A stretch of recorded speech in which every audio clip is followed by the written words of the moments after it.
Hi, how's it going? This is Resident of Collingwood for YouTube, here to do a Halloween video for you. I haven't done one in a while, and hey, it's Michael Myers Monday. I'm doing a video about the original time jump. That's right, H20.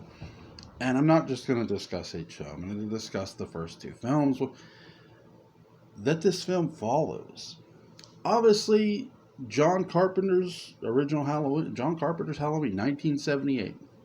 Now, for those who don't know, or who maybe are living under a rock, um, John Carpenter's Halloween actually picks up in 1963, not 1978. I think that's one of the biggest misconceptions about the original film. Um, and you see this view of this house. You're not really sure what you're looking at, like other than a house. Like, well, who's watching this house? And then someone's walking across the street. They're looking through the window. So now you know someone's looking in this house. And then you hear this girl, who we know is Judith Myers, say, or the boyfriend go, "Where's your brother? Oh, Michael's around. Michael's around here someplace." So I find this interesting that Judith is sort of, babysitting her brother and doing a poor job of it. Don't phone up Judith Myers for your babysitter. Not that you'll be able to after this. So I've always listen. Judith Myers' kill is my favorite kill in the franchise. It's what started it all. It's what kicked off this whole shebang. So Michael's watching her and her boyfriend make out. They go up the stairs, and that's when Michael decides to sneak in the house and gets into the kitchen, grabs the knife, and after opening the drawer, walks through the kitchen, walks through the living room, what you might want, and he stops. Now, I've always found this interesting. I know a lot of people think Michael Myers is this random killer. I don't always, and here's why. If you're really random, and we know he's evil, the boyfriend is as random as it gets. He doesn't want to kill him. I mean, that's how I've always viewed this, and nothing will ever change my mind. He stops himself from killing him, and he easily could. I mean, Michael's boyfriend's back is sort of... he's not paying attention to him. He's sort of paying attention to his half-naked girlfriend. Do I think they had sex? No. I think, honestly, what happened, and this is just my opinion, I think when they went upstairs, she took off her clothes and goes... I think she just said, "Oh shit, my parents are going to be home soon." And he comes... I think that's what happens. I don't think they have sex. Listen... Nobody has sex that quick. And if you know somebody that has sex that quick, well, I don't know what to say about that. It's amazing, right? Just come down the stairs, there he is. He's looking at his half-naked girlfriend. So Michael lets the boyfriend leave because he's after one person, Judith Myers. He walks up the stairs. The clock chimes. He walks down the hallway, picks up the clown mask, puts it on. I love this. We have seen this scene through a first-person view the entire time, and I love it. Now, this is something they're going to do with Halloween 4 to pay tribute to the original, and this is something they're going to do in Halloween 5 when Michael's driving the car. You're going to see it through first person. I love it. I love the first person view you get. It's terrifying. It is. It just, you want to scream, "Run, girl, run!" But no, she turns, "Michael." So Michael, after stabbing and murdering his sister, Judith, walks out of the room, down the steps and out of the door, and there's his parents, and Dad says Michael, pulls off the mask, and you just see this little boy, this blonde-haired boy, holding a knife. flash forward to 1978. Now, if you've seen the televised version of this movie, you know it's a tad different. I won't get into that this time around. Because John Carpenter had to add scenes. Because apparently the original was too short. Now they show the original all the time with commercials. By the way, they did. Here's the thing.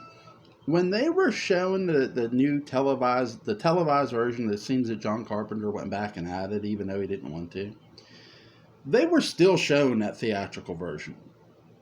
They were not USA, but AMC.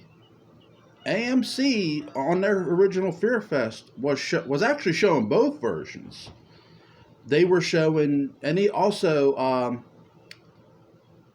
Joe Bob Briggs, TNT's sponsor. Actually, it might have been Joe Bob Briggs who showed both versions, but both versions were both being seen on TV.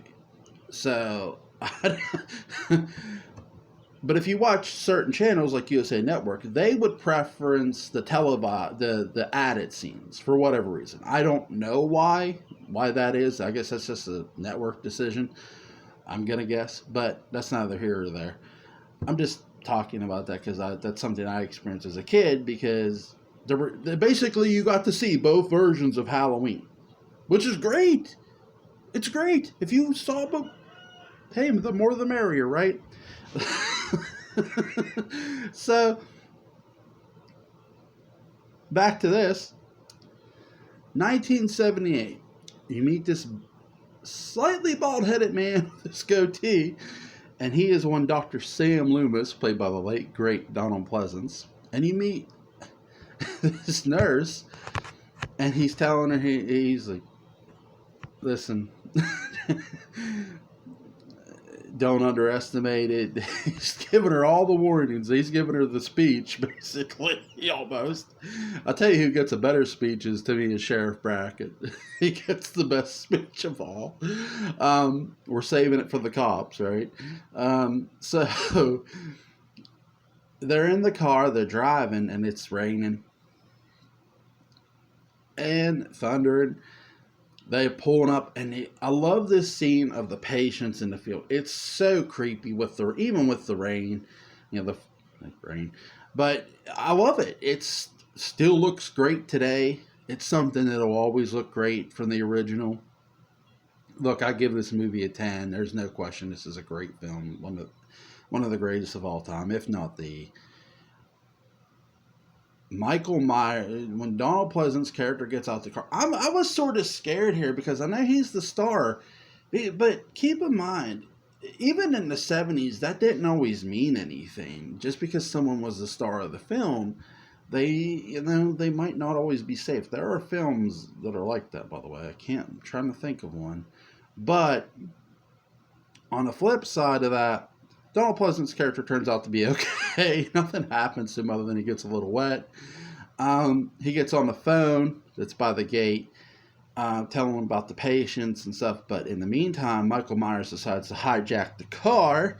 I love how the wrench is in the hand. You can see the wrench. Halloween, the original Halloween, is full of goof ups, sort of like a Dark Shadow. Dark Shadows is. That's something Halloween and Dark Shadows have in common. They're full of goof ups, and I love it for it. It doesn't taint the film at all. Nope. It's like the goof ups and Dark Shadows don't taint them to me. It's like, hey, why not? So Michael Myers pulls the Nurse Winnington's hair, gets her out, and she drives. He drives away. She's on the ground, and Loomis is screaming, he's gone. It's gone. The evil's gone from here. And my God, we're underway. More in the town of Haddonfield, it's quiet, it's peaceful. It's almost too quiet, right? Well, here we meet our protagonist for the evening, one Laurie Strode. We already met one in Dr. Loomis. We meet the other in Laurie Strode. Now, we don't know necessarily, if you watch this film for the first time, you don't know exactly what makes her the protagonist. Keep in mind, this is Jamie Lee Curtis's first movie role. First ever. Which is amazing. believe she's 19 here. Wow. When this film takes place. So she comes out the house. Her dad tells her, "Oh, don't forget to drop the keys off at the Myers place." What a segue to the Myers. Wait, to that house? That guy's crazy. Is he selling that house? Whoever tries to sell the Myers house, you could tell they're money hungry, okay? That's what I'm going to say about the Strode family. If you're that desperate to fix up that house after what just happened, after what you just saw, that realty family is desperate for money. They'll do anything for money. That's how I took it when I first, like, wait, you're selling that place? What's wrong with you? I'm having a lot of fun with this video already. So she walks, and here's where we meet little Tommy Doyle, played by Brian Andrews. And they're walking, they're talking about how, she's gonna babysit him. She's confirming that to him. What are you doing? I'm dropping the keys off tomorrow. Why? Because my dad asked me to. Why? Because that's his job. He's selling the house, She walks up to the doorstep, puts the keys, and there's where we see one Michael Myers. Perfect music cue by John Carpenter, obviously throughout this film. So, this is where Michael first sees Laurie. And I do think, here's the one similarity I love with this in 2018, and I should do a 2018 in the original. To me, when Michael sees Laurie, I just think this is wrong place, wrong time. I mean, it seems like pure happenstance that he sees her. But I think what happens after is one of the biggest question marks in the movie's history, and perhaps in the franchise history. Because I am talking about the sister connection here, and I love the sister connection, so I'm going to talk about that throughout this film, and especially in the one scene. I think that's something that happened beautifully with Allison. I just don't feel they capitalized on it, where Michael's sort of standing in the yard, and you don't know until after she leaves. There he is. I think that was a perfect opportunity to do something other than murder the guy you knew was going to get killed. That was a perfect wrong place, wrong time moment that they could have taken more advantage of and don't. Again, you knew the guy was going to get killed. I wish they would have had a better chase sequence with Allison. They don't. They don't have really much of a chase sequence. She's just running away. He's not chasing or giving. Again, I know I'm talking about the original, so I'll try to stay on track. So now Michael Myers begins to follow Laurie Strode throughout. There's no question in this movie that Michael Myers is now going to stalk Laurie Strode. And not just Laurie Strode. The boy Laurie's babysitting. Laurie and Laurie's friends. He is stalking them up and down, which is beautiful. And I think that's one of the biggest takeaways from John's Halloween when you look at this and go, man, he really stalked them and followed her. And it's beautiful. I love the Michael Myers grabbing Lonnie Lamb. I love that scene. And the cue, it's just beautiful. I love the walk along the fence. You see him get in the car, and he's following Tommy. Laurie sees him, obviously, outside the school. I know I'm not going in precise order. To get to the end, because I don't want to sit here and just drag here. Because, again, I got another whole movie to get to, 2 whole other movies to get to. When we finally see Dr. Sam Loomis, we see Dr. Sam Loomis at the gravesite of Judith Myers, and the headstone's gone. Keep that in mind. Road Team Block 20, I believe it is, if I'm not mistaken. I could be. And then the next time you see Dr. Loomis is after Laurie and Annie see her dad outside of a convenience store that has been broken into. A couple masks, rope, and a couple knives have been stolen. Hey, how about that theft? And no one saw who did any of it. I think Michael Myers was taking tips from the Saint. That's a joke, by the way, if you're familiar with the character of the Saint. So now, he there's a brief interaction. They leave to go babysit both of them. Both Annie and Laurie are babysitting two different kids. Annie is babysitting Lindsay Wallace, who's going to be in Halloween Kills. And Laurie Strode is babysitting Tommy Doyle, who's also going to be in Halloween Kills. Now, what's interesting here is here comes Loomis, who's so busy talking to the sheriff and says, hey, I'm Dr. Sam Loomis. I need to talk to you. It's important. There you see the station wagon, and there goes Myers. He's still following Laurie. He's still stalking her. Again, this is so beautifully done because this is something I want to focus on with H20 as well, the stalking. I think that's, again, I'll get into that. Now, they get to the house, their prospective houses. Lindsay's dog is the first to go, is the second to go because we know the mechanic guy got killed outside of town. But the dog is the second to go. Annie is going to be the third to go here. And here's what I find most interesting. When Annie takes Lindsay over, she's got a shirt because of the popcorn. She spilled the popcorn butter on herself. It's beautiful. I love the scene where Myers is standing outside the window. That's a beautiful shot by Dean Cundey. One of my favorite shots in the film. My favorite shot of this movie is when Brackett and Loomis show up at the Myers house. That's my favorite shot of the entire film. I love it. It's just synonymous. The score is just hit at the right time. Carpenter, again, does an amazing job. Now, to sort of get to the coup de grace of this film, Annie gets killed inside the car. Lindsay and her boyfriend Bob decide to show up, and hey, no one's around. Finally, when Lindsay talks to when Linda talks to Laurie, she learns that Lindsay is actually being watched by Laurie now. And now they're all alone and her and Bob get to go have sex.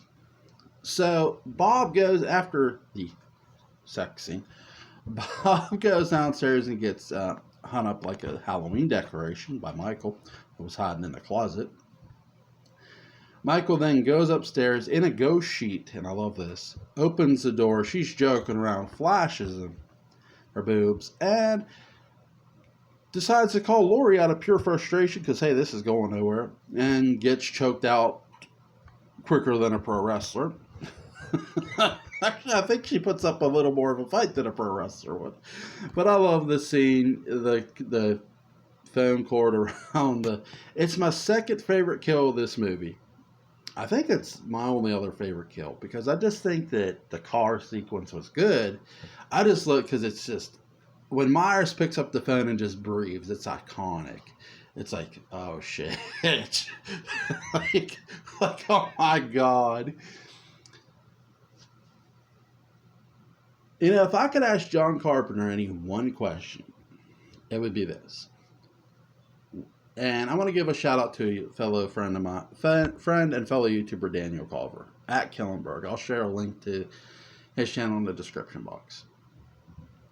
Because he made me think of this. He brought up this point to me when we were talking. That why does Michael show Laurie Judith's headstone? Because it's odd. Even if you don't include the sister connection, it's still odd. Because keep one thing in mind about this film most of all. Whether you include the sister connection or not. Outside of Dr. Loomis, the people at Smith's Grove, and now Sheriff Brackett. No one else knows Myers has escaped. No, and only one person actually believes he's in town, and that's Loomis. The sheriff doesn't believe Loomis. The people at Smith's Grove didn't believe Loomis that Myers was caught. They thought, hey, maybe the guy's going to Mexico. Hell, maybe he went to Canada up north. I mean, this is an escaped mental patient who's a killer. I mean, he has his ticket to freedom, right? That's their mindset. Why not use it? I gotta believe that's their mindset. So here's Michael Myers. No one knows it's Michael Myers outside of Loomis, or believes it's Myers. Laurie Strode does not know that the person who's been stalking her this whole time and the person who has killed her friends is Michael Myers. And no, him showing Judith's headstone, I don't believe tips that off. Why would it? No one knows he escaped outside of Loomis and the people at the mental hospital. No one knows. And again, I'm going by believability. Brackett doesn't believe he's in town. The people at the hospital didn't believe he was coming to town. Loomis believed it. Loomis. That's it. So, and there's no news bulletin. There's no breaking news. Escaped mental patient. He might be on the loose in town somewhere. None of that is going on. So again, Laurie does not know who that is trying to get her. When she sees this headstone, it says, here lies Judith Myers. And there's her friend, Lan.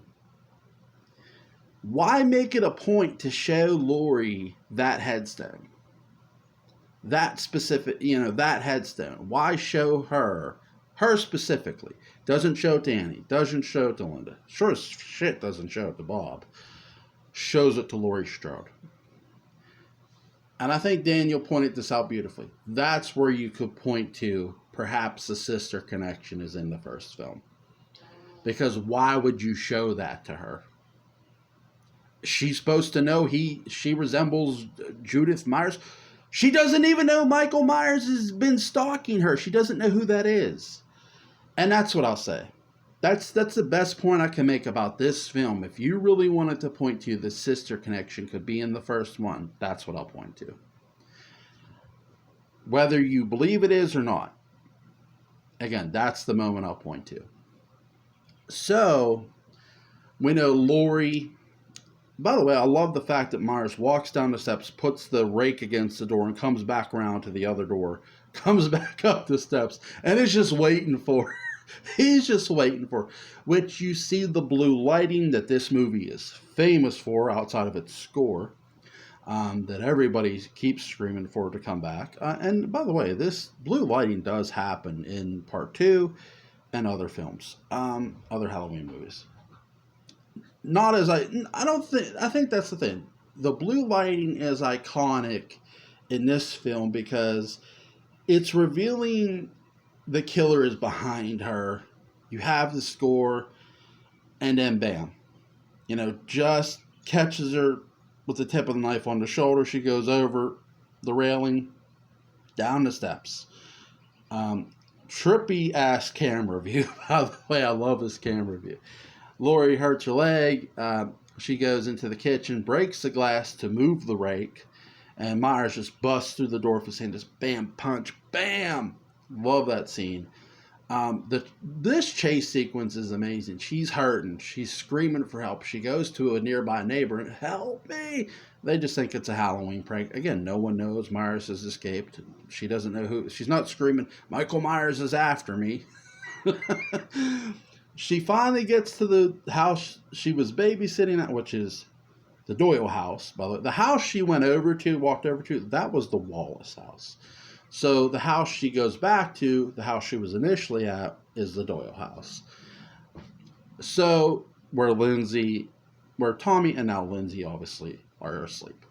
And I love how he's walking across, she's beating against the door, then she takes the potted plant and throws it up at the window. That's the best throw I think I've ever seen. They need to get Jamie Lee Curtis to throw out an opening pitch. I want to see if she can actually throw, make the catcher, because there are celebrities that can't, right? I want to see this girl's arm. Oh goodness.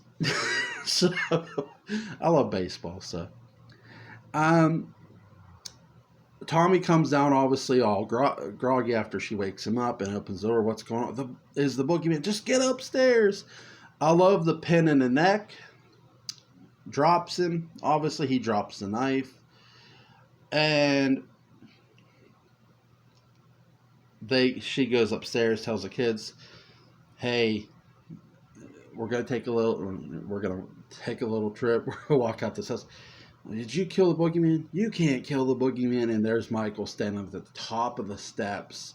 This is one of my favorite shots here too, of Myers just being right there, and screams that they lock themselves in another part of the house, and she hides in the closet. He busts through the closet, takes a clothes hanger, alters it like a little stabbing, stabs him out, causes the knife to drop. She takes a knife and stabs him in the solar plex. Obviously, we know what happens next. She tells the kids to run out of the house, and as they do, here comes Loomis, sees them, and walks in the house, sees Myers and Laurie struggling. After, Laurie gets the mask off, and finally, he gets the mask back on after the struggle and puts her to the ground. Loomis shoots him, walks through, he's still standing, shoots him 5 more times, and then he drops out the window, and then he looks, body's gone. Was it the boogeyman? As a matter of fact, I believe it was. The body's not there when Loomis looks, the music hits, and it's one of the most epic movies ever. Halloween 2, the first film to pick up from the same, even though it's made a couple years later, it's a movie that picks up the same night the original does, and I love this movie for it. Again, I'm running a little long, so here's what I'll do. Halloween 2, I love the new score. I love it. I love the Halloween 2 score. It's amazing. Both films are a 10 to me. We obviously get the sister connection reveal in this film, the official sister connection. I don't view this movie as Laurie being a damsel in distress. I view this as once Laurie, comes to realization, hey, this guy, I'm related to him. I need to get the fuck out of this hospital. You have an escaped attempt by Laurie Strode, which is cut short by Michael Myers. I know I'm jumping. But again, I got H20 to get to. And here's where the terror really ensues. At the end of this movie, and I know I completely skipped over too, but I'm going to do that for time disparity.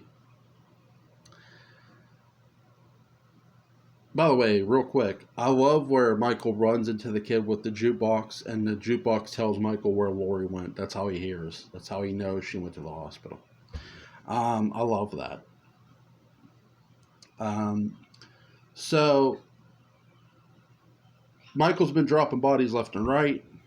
Michael drops the final nurse by stabbing her in the back, lifting her straight up. The chase sequence and score is beautifully done in the movie. At the end of this movie, by the time Loomis shows up, he gets told in the car by Mary to Whittington that Strode girl, that's Michael Myers' sister. And he puts two and two together. He goes, God, don't you see what he's doing here in Hatfield? He killed one sister 15 years ago. Now he's trying to kill the other. Here's something I want to point to, though, with the first film, real quick. I know I'm going back. The murder of Judith and the attempted murder of Laurie is done so differently. And that's what I love about it. Whether you include their brother and sister or not, the way it's done is just, the difference in it is so beautiful, because Michael actually kills Laurie's friends but doesn't kill Judah's boyfriend, piece of shit boyfriend. It's beautiful. Now in the second film, and I love this. I love Halloween 2. It gets a 10. The twist is all time great. I love it. To me, it's the best twist in horror history. Um, so now, the end of this film, they're in the surgical room and they're releasing gas after Laurie Strode has shot Michael Myers dead in the eyes. He can't see. Blood's dripping out of his eyes. Loomis tells her, get out now. She runs. Loomis, the iconic line, it's time, Michael. Click with the lighter and boom, the explosion. Here's where the terror of H2O really kicks in. Here's Laurie Strode hiding behind a wall, like a mini wall, like half a wall. She looks, and here comes Michael out the room. Walking out the room on fire, for God's sakes. And that, to me, sets up H2O beautifully. Because this woman in Halloween H2O has been living with the fact that her own brother tried to kill her 20 years ago. This woman lives with that shit. For 20 years, she lives with it. They show, obviously, the beginning of this film plays Mr. Sandman. They show Barrington Whittington's house has been broken into. We know who broke into the house. The two boys, one played by Josh Gordon-Levitt, gets killed. Josh Hartnett makes his debut as well in this. I think Josh Gordon-Levitt makes his movie. I'm pretty sure he made his movie debut. I don't want to say that because he was in, from a television standpoint, he played David in Dark Shadows: A Revival. So I'm not sure if someone knows. Please let me know.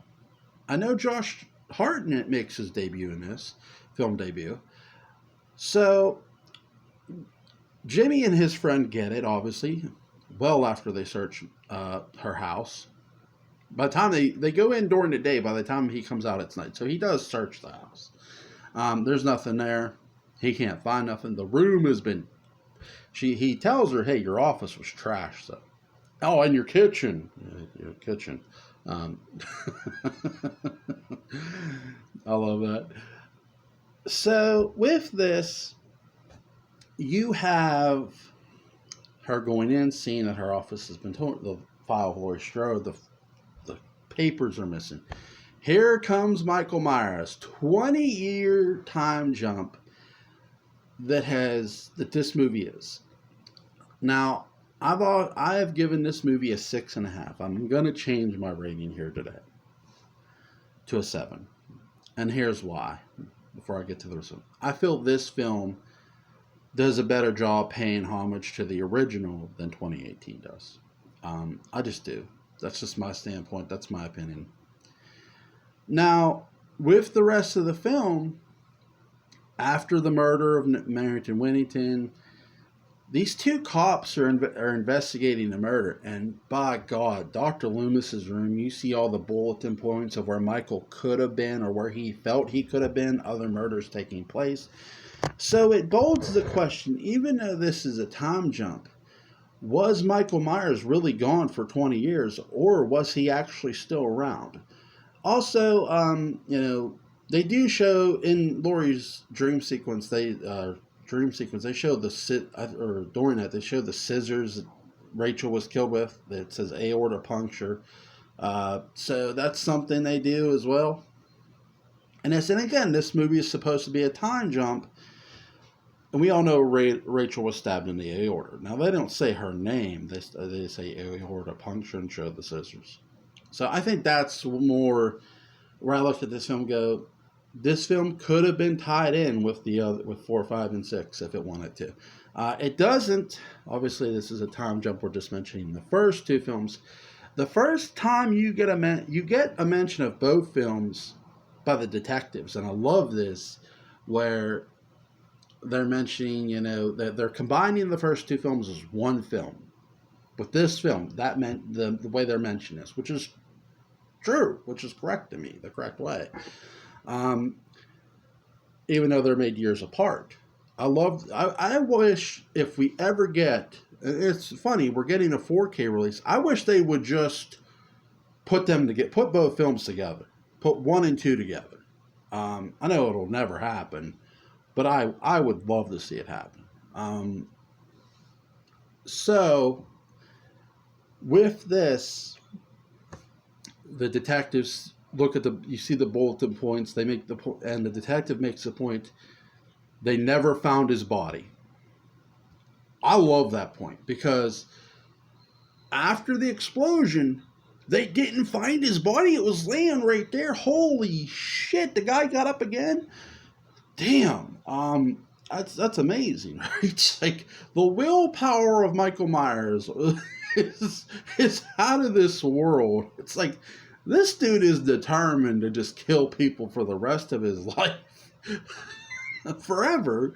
It's like Highlander. Like instead of there can be only one, well, I'm gonna kill everyone as long as I. You can tell I'm already having fun with this. So with this film, I like the fact that you get a voiceover intro. It's not Donald Pleasance, which sucks. Now I think the biggest H20 is not without its controversy too. Again, here's a film where they didn't want to use CGI for Donald Pleasance, but they used CGI for the mask, which I found interesting. I don't think it's weird. I just find it interesting. It's a curious decision. Like, if you were gonna CGI a mask, why didn't you CGI Donald Pleasance in this film? It's one of the most interesting decisions in the franchise that still leaves a question mark a bit. With H20, I love the dream sequence wake up where she's screaming. I wish they would have did like a false finish here with this. And what I mean by this, I wish they would have had her wake up once where she thought she was awake, and you see Josh Hartnett standing over her. His body drops and there's Michael Myers. And then there she screams. And then when she really wakes up, it really is her son and he's okay. And she's checking his back for the knife wound. Like, he's like, what are you doing? Did you have the dream again? I wish they would have did that because Laurie Strode does hallucinate in this movie. But I wish they would have did it a lot more. The psychology of this movie is beautiful. But the one thing I wish they would have did a little more, I wish they wouldn't have showed where Michael killed Marrington, Whittington, and those boys. And here's why. I wish they would have showed H20 just from Laurie's standpoint. You get that it's Laurie Strode because of the dream. Even though her name's Carrie Tate in the movie. Hold on, guys.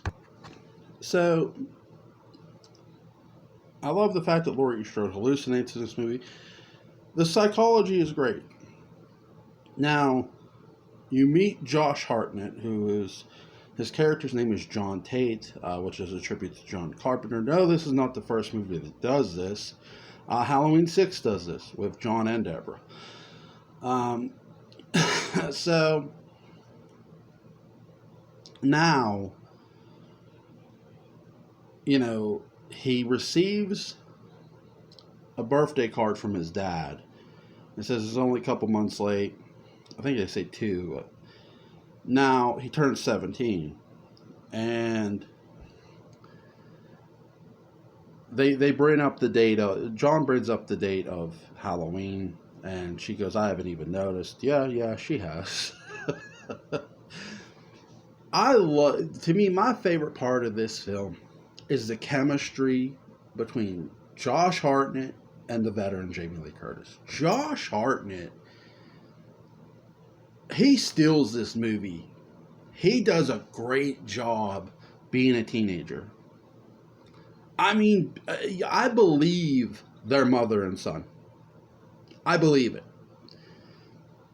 That's something I'll say is I believe they're mother and son. And that's something that comes across so great with this film. And it's still great to this day. When you watch Halloween H20, and I'm going to go watch it later after I get off here, because I got writing today too, but I'm going to go watch Halloween H20. I love the fact that their chemistry was so great. And Josh Hartnett, one of my favorite scenes is in town after, he's going to steal they're going to steal some booze they're going to get some booze for a party, and he doesn't want to take his mother's booze. which is funny. And Jamie Lee Curtis catches him. This is after Lonnie lets him out, who's played by LL Cool J. I love LL Cool J in Deep Blue Sea, by the way. If you've not seen it, great shark movie. But he was in this before Deep Blue Sea. So Jamie Lee Curtis catches it, and the heat between the two is so good. Like the argument is great. I love this conversation. This to me is one of the most unappreciated moments of H2O, where they're in town and they're just yelling at each other.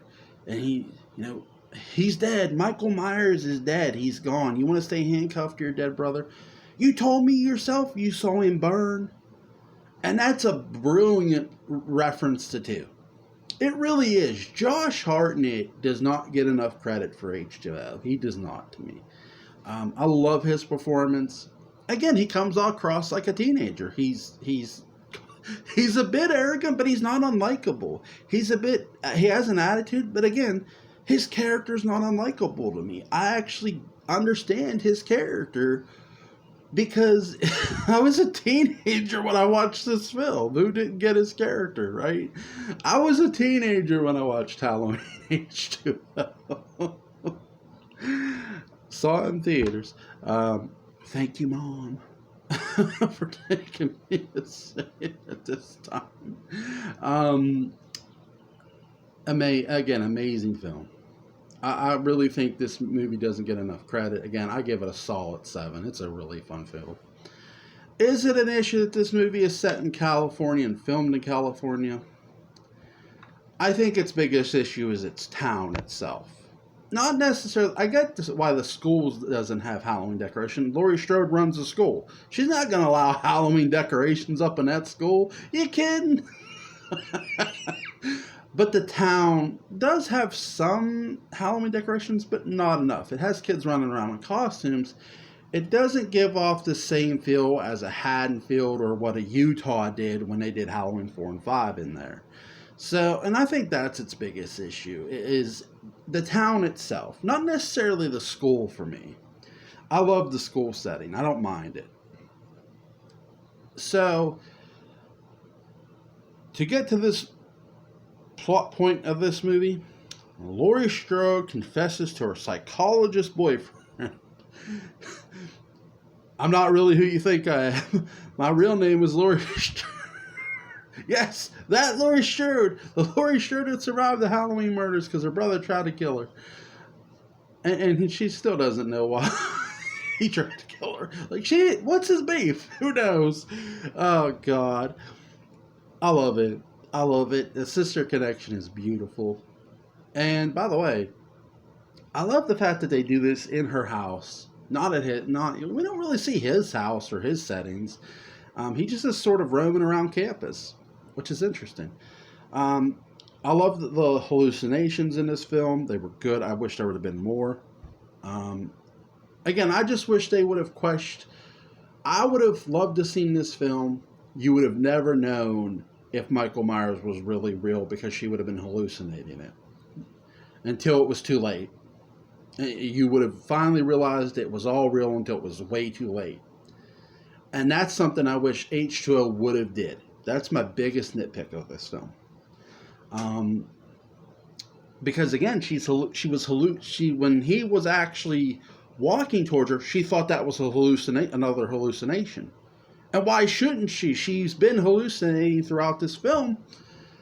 They could have placated to that way more after that. Because then she thought it was just Will when Will's in front of her.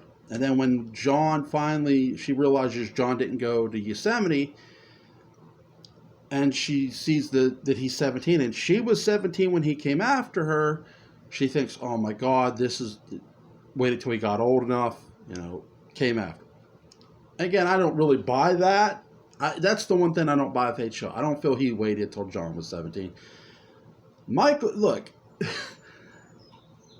I do think when you go back to Loomis's room in the bulletin point, that's where Michael really was.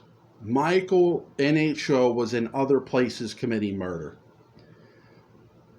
and no one believed it was him because maybe everyone assumed he was dead. I think that's the one thing I take away from H2O the most. Again, they don't tie in 4, 5, and 6, so you got to sort of interpret your own thing. That's what I interpret for H2O. I love the confrontation between Michael and Laurie. It's really, to me, that was better done here than in 2018 because I hate the fact that it was done in a house in 2018. A booby-trapped house. I love this. This felt more organic when they did it in H2O. She's screaming Michael. She knows he's his brother. That's her brother. She wants to end this once and for all. She, after she, stabs him a couple times, he falls from the balcony through the table, ECW style. You knew I was going to make a wrestling reference, right? So, you have the controversial ending. I saw this in theater, and let me tell you, when I saw this, Michael do this,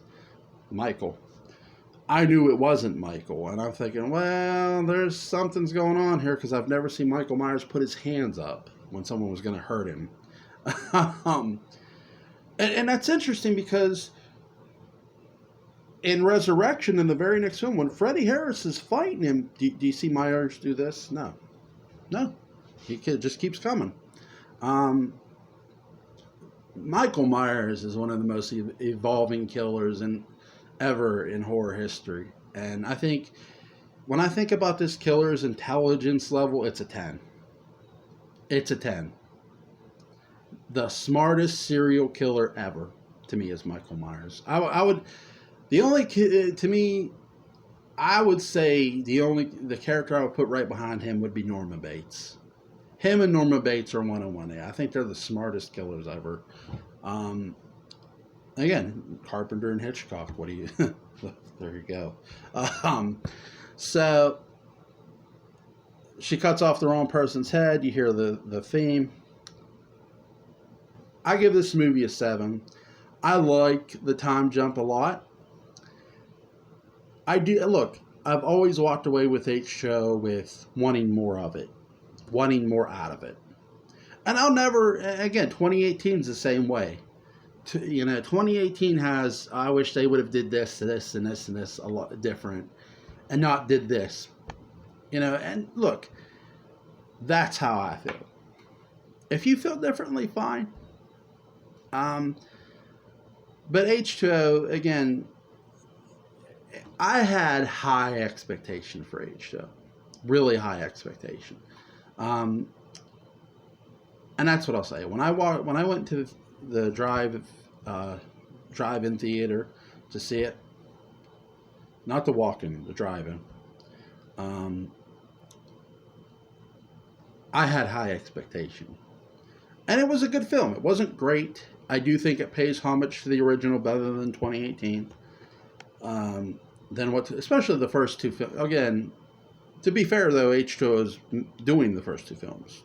2018 is only doing one. But I do feel H2O did an overall better job of paying homage to the original.